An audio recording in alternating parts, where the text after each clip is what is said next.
Saya lihat di depan ibu bapa ada yang membawa air minum. Ya, mohon jangan sekali-kali minum air baki tangan kiri. Saya tidak suka. Bahkan Rasulullah pun tidak suka. Aku heran kok kenapa itu kebiasaan yang buruk. Ada di masjid, hadir majlis ta'lim, kok masih baki minum baki tangan kiri. Padahal sudah dilarang oleh Rasulullah. Kita aja sama anak-anak, kalau mengambil sesuatu baki tangan kiri, kita bilang apa? Mana tangan yang bagus? Mana tangan yang baik, nak? Betul kan?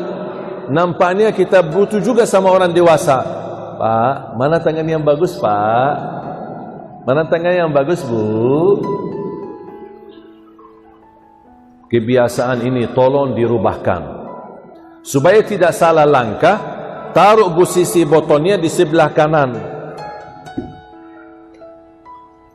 Kalau di sebelah kanan botolnya, tak mungkin ambil baki kiri. Pasti ambil pakai tangan. Buka botol pakai kiri, baru minum. Buka tutupnya, betul? Tapi kalau botolnya di posisi kiri, kejauhan, yang dekat kiri, ambil baki kiri, buka tutupnya baki kanan, minum baki kiri. Makanya posisikan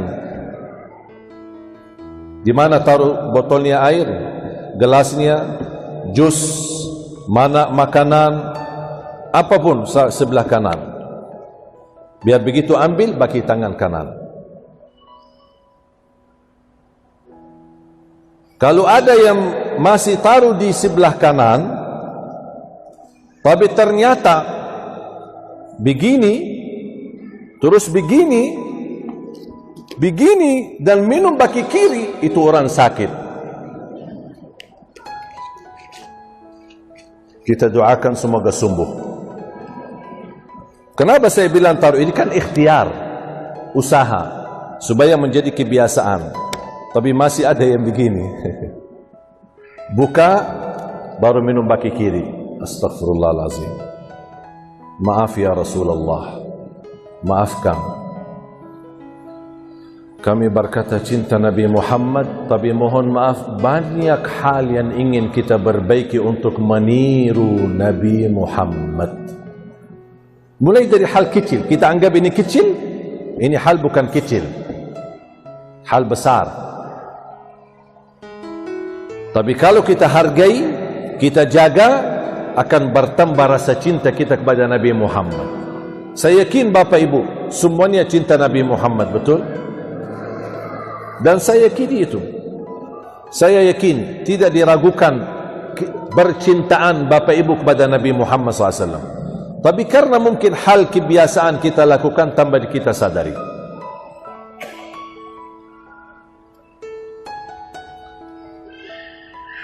Bapak Ibu, mau enggak saya bantu kontak batin sama Rasulullah? Mau? Buat apa? Mau apa? Rasulullah sallallahu alaihi wasallam sudah wafat 1400 tahun lalu. Tapi bagi saya Rasulullah hidup di hati saya. Rasulullah hidup di fikiran saya. Rasulullah hidup di dalam nyawa saya. Rasulullah hidup di depan mata saya.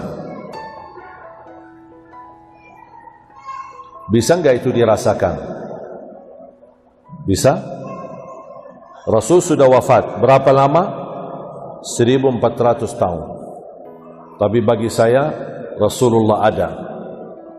Kenapa saya bilang Rasulullah ada? Karena kalau saya berpakaian, saya meniru Nabi Muhammad.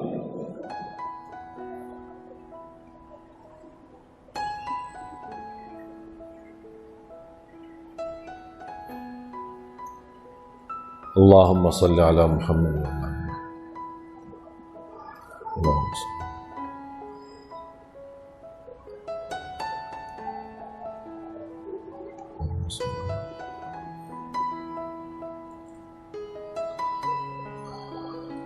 Kalau Rasulullah sallallahu alaihi wasallam berpakaian, masukkan tangan kanannya dulu baru yang kiri. Bisa enggak Bapak Ibu menghadirkan niat setiap berpakaian, masukkan tangan kanan dulu, kaki yang kanan dulu, celana, baju, kaos, batik, gamis, baju panjang, baju pendek, begitu mau pakai, bismillah, itu Rasulullah mengucapkan. Berpakaian, bismillah, kemudian masukin tangan kanan dan baru yang kiri. Kenapa kita lakukan itu? Bukan karena itu baik, bukan karena itu sunnah, bukan karena itu dianjurkan, tapi saya melakukan itu karena ingin meniru Nabi Muhammad.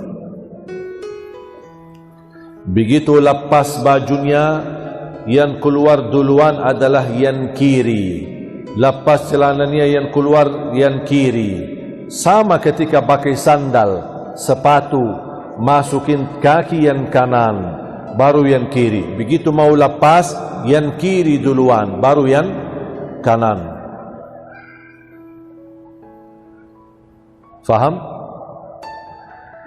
Masuk masjid, mana yang duluan?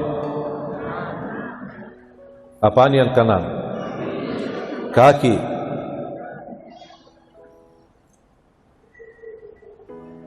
Alhamdulillah saya tidak pernah lupa itu. Setiap masuk masjid, saya sadari dan saya rasakan.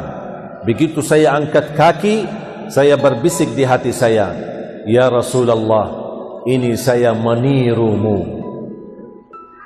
Baru masukin kaki yang kanan. Wallahi nikmat, akan terasa keindahannya luar biasa. Begitu saya keluar dari masjid, saya ingat Rasulullah suka dahulu kaki yang kiri. Ya Rasulullah, ini saya menirumu. Saya keluarkan yang kiri. Mandi,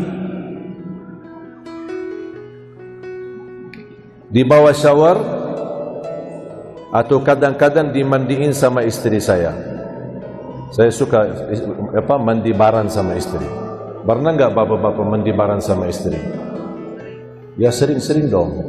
Jangan pernah, sering-sering, kalau bisa setiap hari.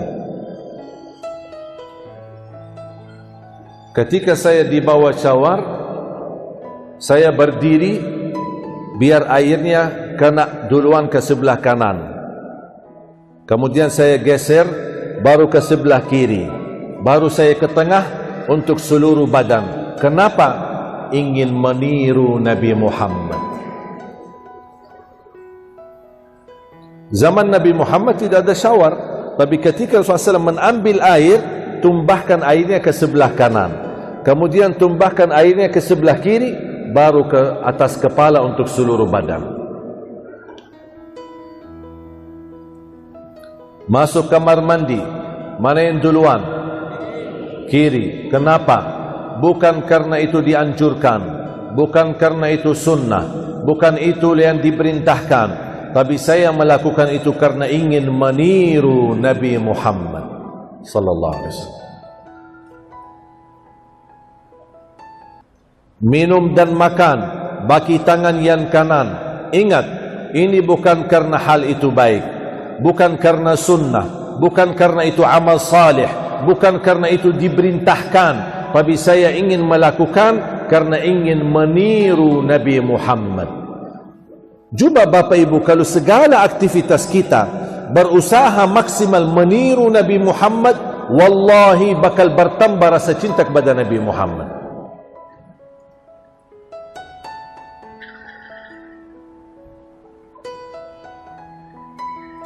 Bagaimana Rasul suka berbagi, bagaimana Rasul suka bersedekah, bagaimana Rasul menjadi orang dermawan, bagaimana Rasul sama anak yatim, bagaimana Rasulullah SAW bersama tetangga yang muslim maupun non muslim. Perlu kita belajar itu. Dan kita tidak perlu dakwahi orang lain, kita hanya meniru akhlak Nabi Muhammad, itu sudah dakwah. membuat orang lain pasti suka Islam. Hanya kita cukup meniru akhlak Nabi Muhammad sallallahu alaihi wasallam. Anak-anak kita yang masih kecil sudah biasa mengambil baki kiri atau minum baki kiri, atau mau kita kasih sesuatu dia menunjukkan tangan yang kiri, ajarin. Biasanya kita selama ini bilang apa? Mana tangan yang bagus nak? Mana tangan yang kanan nak? Betul lah? Boleh enggak mulai hari ini kita rubah kata itu? Terus kita ganti dengan apa? Ketika anak kita mau ambil sesuatu baki kiri, kita kasih tahu mana tangan yang disukai Nabi Muhammad, mana tangan yang dicintai Nabi Muhammad. Supaya apa? Anak kita dari kecil dia belajar apapun yang dia lakukan adalah meniru Nabi Muhammad, walaupun karena dia masih kecil tidak tahu apa itu Nabi Muhammad. Tak apa-apa. Tapi nanti dia akan semakin besar, semakin dewasa, dia akan sadar diri. Oh, ternyata dari masa kecil saya selalu saya tiru. Oh, ternyata itu Nabi kita. Supaya mereka dari kecil, anak-anak kita tertanam dari kecil cinta Nabi Muhammad sallallahu alaihi wasallam. Sekarang mohon maaf, anak-anak kita cinta apa? Cari baju bola yang ada nama Messi, cari apa yang ada Cristiano Ronaldo, berpakaian apa macam-macam. Saya pun ketika bersama anak saya mau baki sepatu, anak saya yang paling kecil 1 tahun 7 bulan, namanya Ghaith, sini. Namanya anak-anak kadang-kadang dia maju kaki yang kiri. Saya bilang, mana yang kanan yang dicintai Nabi Muhammad? Muhammad? Dia masih kecil. Tak apa-apa. Masih kecil. Dia tak tahu apa itu Nabi Muhammad.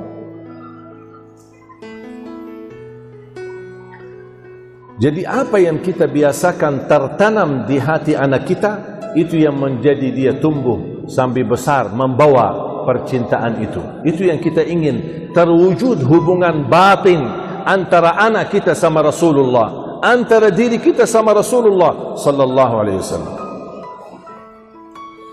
Termasuk marah. Ini kayaknya mungkin agak susah ini. Ini soal emosi, soal marah, ini kayaknya belum bisa ini. Belum bisa. Ada seorang sahabat datang, ya Rasulullah, awsini. Ya Rasulullah, tolong wasiatkan aku. Minta amalan. Apa kata Rasulullah? La taghdab. Jangan marah. Dia minta lagi, ya Rasulullah, minta lagi amalan. La taghdab. Jangan marah. Ya Rasulullah, minta amalan lagi. La taghdab. Jangan marah sampai 3 kali. Itu aja amalannya.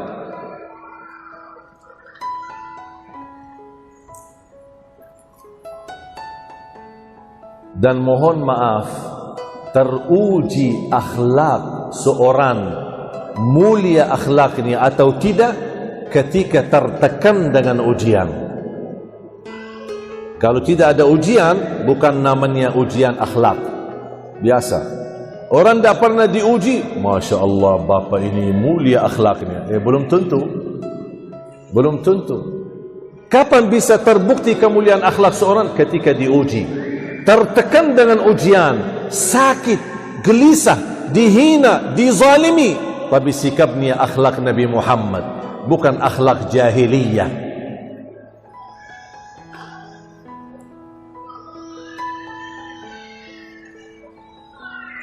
Saya pernah di musim haji, salah satu tahun pas haji pertama kali aktifkan kereta antara Masyair, Mina, Arafah, Muzdalifah. Dulu belum ada kereta itu. Kereta di dalam tanah suci di Masyair saja, bukan untuk keluar kota. Dan namanya kereta baru, pasti jamaah penasaran untuk beribut-beribut untuk naik ke kereta. Saya bergabung dengan jamaah, tapi ternyata tidak teratur antri dan mereka berdesak-desaan. Akhirnya orang yang di belakang saya desak saya otomatis terpaksa jatuh ke depan. Orang yang di depan saya juga ikut jatuh. Begitu orang yang di depan saya bangun, malah dia lihat ke saya dan dia marah dan dia melafazkan haiwan lo, anjing lo. Begitu dia sebut kalimat anjing kepada saya bilang, anjingnya mana ya? Yang mana anjingnya? Karena dia bilang anjing, kan saya Ali Jabir, bukan anjing. Sudah selesai masalah. Kenapa kok dibebankan fikirannya? Kalau dia bilang anjing, kita balik, anjing lo dan ayah kamu juga dan keluarga kamu juga sampai 7 keturunan semuanya anjing. Apaan kok marah banget? Dia kan bilang anjing, kita manusia bukan anjing. Berarti yang dia maksud siapa? Anjing, bukan kita. Kenapa ambil di hati? Pas begitu saya lihat, anjingnya mana ya? Anjingnya mana? Dia malah ketawa. Akhirnya jadi sahabat. Sampai dia minta maaf, saya sebenarnya emosi tadi, maaf. Tak perlu minta maaf saya. Bapa tidak salah sama saya, bapa salah sama anjing. Santai, relax, tak perlu difikirkan, tak perlu diambil hati. Keluar satu hari, dan ini Bapak Ibu, bukan mohon maaf, bukan karena Ali Jabir hebat. Saya bukan orang hebat, tapi saya dari dulu belajar, berusaha maksimal meniru akhlak Nabi Muhammad. Itu saja. Saya ada tekad tinggi, azam, sungguh-sungguh untuk meniru akhlak Nabi Muhammad. Dan selalu memohon kepada Allah, Allah kasih karunia, kemudahan. Jadi mudah, enak, santai, lancar. Tidak pernah terbeban dengan fikiran. Keluar dari masjid salat subuh. Kira-kira 4 atau 5 tahun lalu. Saya waktu itu bawa mobil Innova. Mobil Innova pun saya dapat hadiah dari jamaah. Masih baru Innova. Itu 5 tahun atau 4 tahun yang lalu. Habis saya keluar dari masjid, habis salat subuh, keluar ke parkiran, hilang mobil saya. Mobilnya mana? Saya tidak pernah menyangka mobil saya dicuri. Di depan mobil ada teras dan satpam lagi tidur. Begitu saya bangunin satpam, Pak, mobilnya mana? Nggak tahu ya. Datang orang dari dalam, kasih tahu saya, ternyata ada kamera CCTV. Dan beliau kasih tahu ada 4 orang datang, bongkar mobilnya dan bawa mobilnya lari. Terus satpam ketiduran, tidak dengar apa-apa. Masya Allah, tidurnya khusyuk. Begitu sudah dipastikan mobilnya hilang dan dicuri, satpam datang minta maaf sama saya. Saya bilang bukan salah kamu, Allah yang takdirkan, bukan kamu yang salah. Allah tidak pernah mentakdirkan sesuatu karena kita yang salah. Allah mentakdirkan tanpa alasan. Allah sudah takdirkan, kita terima takdir. Begitu saya melihat di layar CCTV memastikan mobilnya hilang, alhamdulillah, inna lillahi wa inna ilaihi raji'un. Itu yang kalimat saya belajar. Apapun musibah yang saya hadapi, alhamdulillah dulu. Biasa di Indonesia apa? Inna lillahi wa inna. Mana alhamdulillah dulu? Beda. Kita dengar dari masjid-masjid pengumuman, inna lillahi wa inna ilaihi raji'un, inna lillahi wa inna ilaihi raji'un, inna lillahi wa inna ilaihi raji'un. Telah berpulang ke rahmatullah fulan bin fulan atau fulana binti fulan. Betul? Mana ucapan alhamdu dulu? Kenapa alhamdu? Karena alhamdu memiliki makna berbeda di saat ujian. Artinya, ya Allah, ini ujian darimu, saya masih ikhlas memujimu. Alhamdulillah. Dan mohon maaf, hal ini tidak mudah. Artinya, perlu kita tekad tinggi dan kemauan. Sebelum bersikap apa-apa di saat musibah, belajar ucapkan Alhamdulillah. Saya ditelepon istri sambil nangis-nangis. Tiba-tiba anak-anak kepanasan, panas demam, kedinginan, sampai keringat. Saya diam. Habis dia diam, kok kamu tak bicara apa-apa? Alhamdulillah. Inna lillahi wa inna ilaihi raji'un. Kok Alhamdulillah? Ya Alhamdulillah. Bukan Alhamdulillah karena anak kita sakit, tapi Alhamdulillah karena itu ujian dari Allah. Telepon, listrik mati, tak ada yang urus. Alhamdulillah. Inna lillahi wa inna ilaihi raji'un. InsyaAllah sebentar saya urus. Santai aja. Karena amarahan kita, emosi kita tidak akan menyalakan lampu lagi. Kalau bisa nyala lampu, saya mau marah. Apaan kok dimatiin lampunya padahal baru kita bayar ini, gimana PLN ini ada jelas. Tapi nyala enggak lampunya? Tak nyala. Kalau bisa nyala, saya mau marah. Berarti amarahan kita sebenarnya tidak merubah takdir. Makanya jangan marah. Kalau merubah takdir, apa-apa. Tenang, akhlak mulia terhadap ujian, itu pun tidak akan merubah takdir, tapi menjaminkan pahala sempurna, kenaikan darajat dan Allah ridha. Tapi kalau marah, takdir tetap tidak berubah, rugi pahala, Allah murka, dan kita dirindahkan darajat kita di sisi Allah. Tinggal kita milih mau yang mana. Alhamdulillah, inna lillahi wa inna ilaihi raji'un. Alhamdulillah, inna lillahi wa inna ilaihi raji'un. Allahumma ajirni fi musibati wa akhluf li khairan minha. Ya Allah, berikan kebaikan pahala dari musibah itu dan ganti yang lebih baik.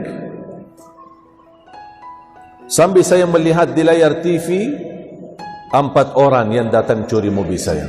Habis itu saya ingat, ya Allah, saya doa, ya Allah, kalau orang yang maling ini, yang mencuri mobil ini, karena ternyata betul-betul dia lagi susah untuk kebutuhan keluarganya, untuk kebutuhan orang tuanya, atau kebutuhan untuk dirinya, ya Allah, jadikan mobil itu mencukupi kebutuhannya dan saya ikhlaskan. Tapi ya Allah, seandainya maling ini maling istiqomah, ya Allah, bukakan pintu taubat dan jadikan perilaku ini menjadi terakhir dan ampunilah dosanya. Beberapa hari kemudian saya terima telepon dari Metro Jaya, polisi Metro Jaya, sudah ditangkap orangnya. Dan sesuai laporan dari polisi, ketika ditangkap ditemukan ada 35 mobil yang berhasil dicuri. Ternyata maling istiqomah. Ditanya sama polisi, mana mobil Syekh Ali Jabir? Saya jual. Terus uangnya mana? Saya sedekahin. Kok sedekahin sih? Begitu saya tahu itu mobil Syekh Ali Jabir, saya malu, takut kualat, makanya saya sedekahin. Saya bilang subhanallah, maling tapi saleh. Saya minta izin sama polisi di Jakarta, boleh enggak saya dipertemukan? Boleh, saya datang bertemu. Sambil mereka peluk saya, minta maaf. Tak ada urusan sama saya. Kalau saya sudah serahkan kepada Allah. Kalau kamu minta maaf, karena kesalahan itu bukan kepada saya. Kamu bersalah kepada Allah. Kamu minta maaf sama Allah. Hanya saya mampu mendoakan semoga Allah ampuni. Kalau sama saya tidak ada urusan. Saya hanya minta satu, jadilah orang yang baik dan buka pintu taubat. Allah akan ampuni semua kesalahanmu asal kamu jujur bertaubat. Sampai dia nangis, insya-Allah saya janji bertaubat. Polisi tanya, ada tuduhan? Ada tuduh apa? Saya mau tuduh apa? Tidak ada. Allah Maha Pengganti. Allah yang menggantikan.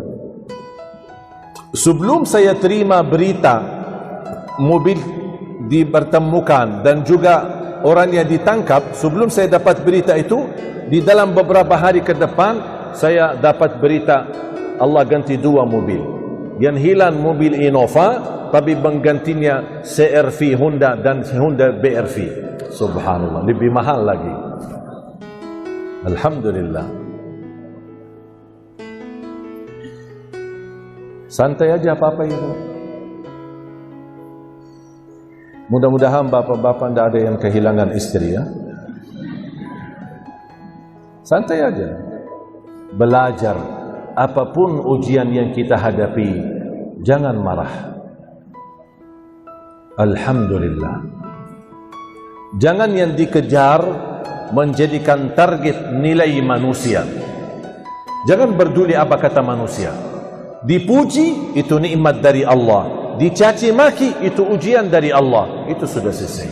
Yang menjadi targetmu adalah ridha Allah.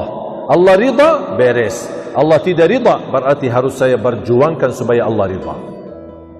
Manusia jangan harap. Hari ini manusia bisa suka, tapi ada satu saat manusia yang kemarin suka, mereka sendiri pun yang menjatuhkan dan memfitnahkan. Sama seperti media. Media angkat, media pula sendirian menjatuhkan. Tapi kalau Allah sudah mengangkatmu, tidak ada yang bisa menjatuhkan. Tapi kalau Allah sudah menjatuhkanmu, mohon maaf, walaupun dipuji di langit dan dipuji di bumi, tidak ada harganya. Ridha Allah, jadikan itu semata-mata di dalam kehidupanmu. Ridha Allah. Allah suka, Nabi Muhammad senang, saya mau, saya kerjakan. Seandainya belum terbiasa menahan amarahannya, paling tidak jangan ambil keputusan ketika marah. Kalau seandainya tidak bisa menahan amarahannya, jangan mengambil keputusan di saat marah. Dikhawatirkan nanti nyesal. 90% jatuh cerai gara-gara marah. Habis jatuhkan cerai baru dia tanya, Ustaz, jatuh enggak cerai saya? Kenapa membiasakan diri ucapkan cerai pasti saat marah? Bisa enggak kalau di saat marah diam saja? Diam saja. Tidak usah berbicara apa-apa. Diam, total, diam. Lagi berdiri, duduk. Lagi duduk, berbaring. Belum wudu, ambil air wudu. Supaya memadamkan amarahanmu. Dan diam, sama sekali tidak usah bicara.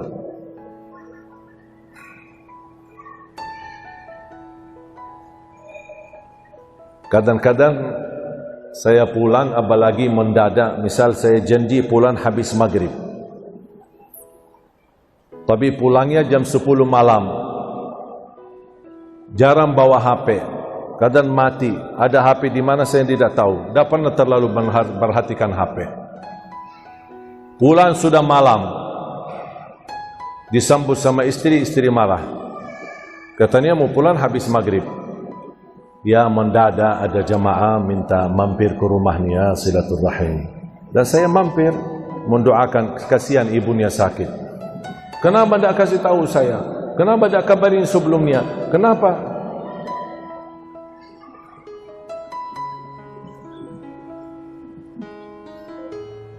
Sampai dia diam. Begitu dia diam, sudah sayang? Sudah. Ayo. Saya mau ambil wudu, mau salat 2 rakaat. Nanti kita bicara. Habis selesai, ganti baju, ambil wudu, ada sunnah masuk rumah 2 rakaat. Begitu selesai, saya duduk. Ya sayang, apa tadi mau bahas apa? Oh, tidak jadi. Dah jadi, sudah selesai. Karena marahannya habis, dah jadi bahas. Kalau saya nurut dia amarah, saya marah, ya begini terjadi, ana masa saya nak menuruti jamaah ini, kamu harus difaham, kamu harus turuti saya, ini kondisi saya, kamu dah terima, udahlah, dah habis, nanti jadi panjang lebar. Dah apa-apa mungkin dia tersinggung sedikit, marah sedikit karena kita tidak bereaksi, tidak menjawab, karena kita diam, dah apa-apa. Tapi lebih baik dia tersinggung sementara daripada nyesal lama. Diam. Lagi marah, diam. Diam. Kalau perlu, caitkan mulutnya, dicait. Apa bu?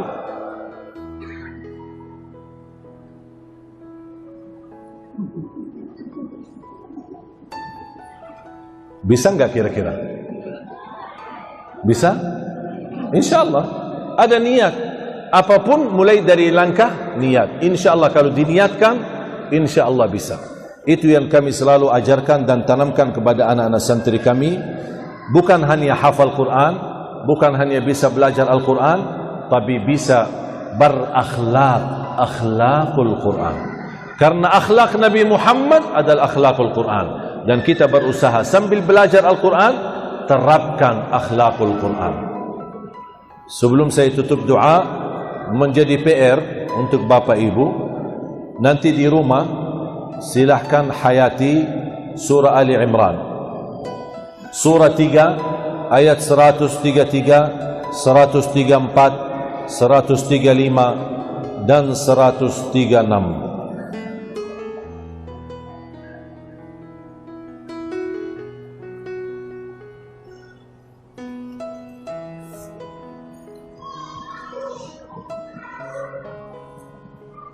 Atau boleh ditambahkan sampai 142, karena ini semua ada kaitannya.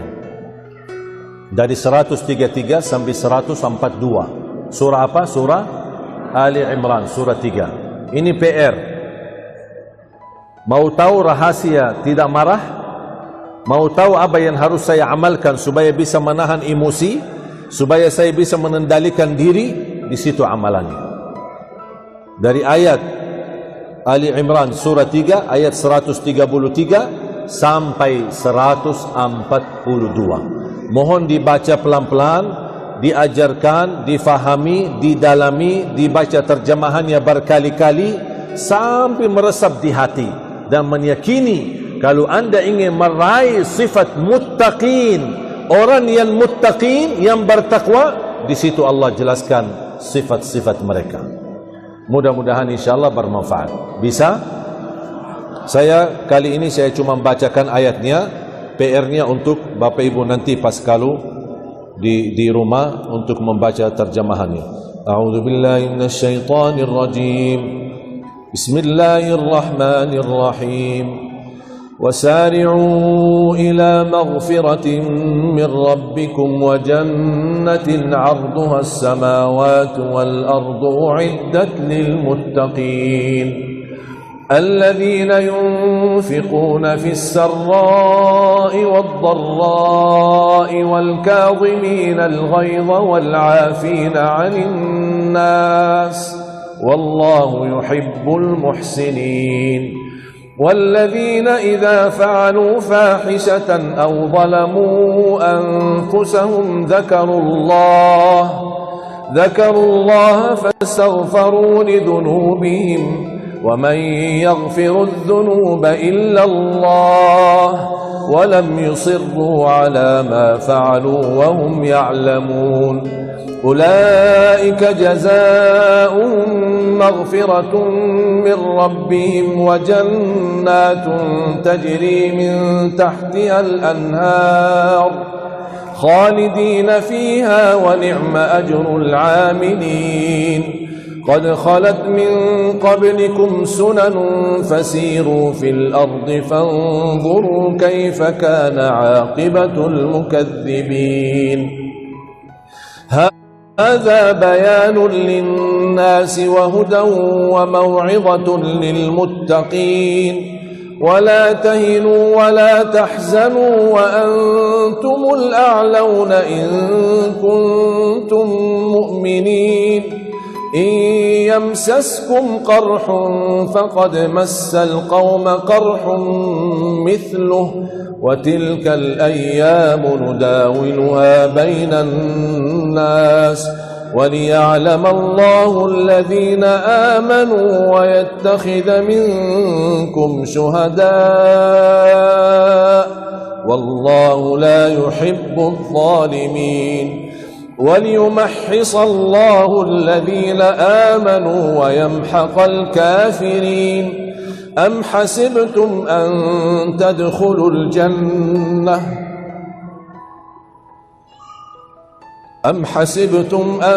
تدخلوا الجنة ولما يعلم الله الذين جاهدوا منكم ويعلم الصابرين. صدق الله العظيم.